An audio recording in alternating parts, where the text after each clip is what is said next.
Kukamilika kwa mradi huu kutaongeza uwezo wa Zanzibar kuhudumia wastani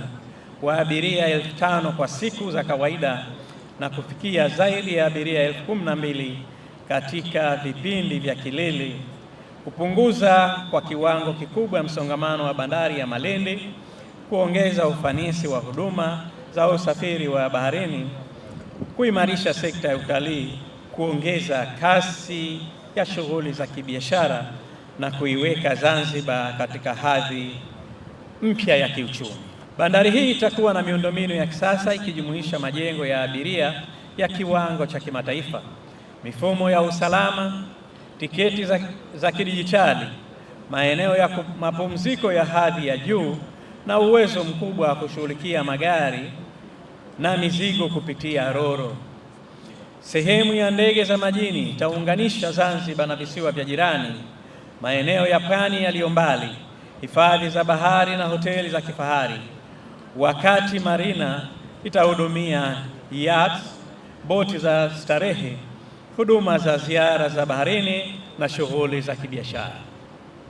Mradi unatarajiwa kutoa fursa za ajira hadi kufikia takriban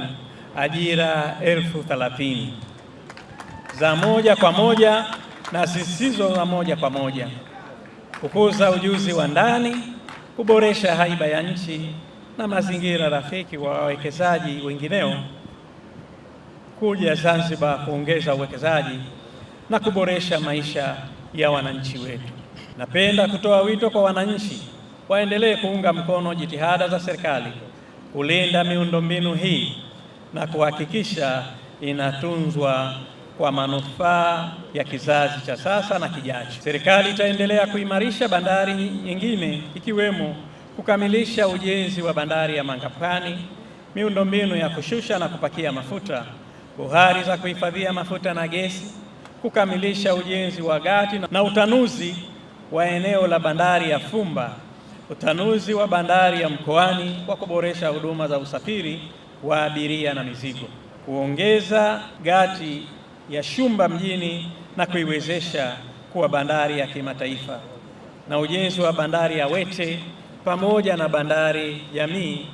ambazo zitajumuisha bandari za kisasa za majahazi, bandari za uvuvi, bandari maalum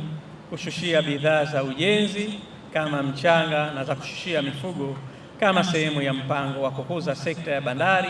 na uchumi wa bluu. Aidha, serikali imedhamiria kuleta mapinduzi katika sekta ya bandari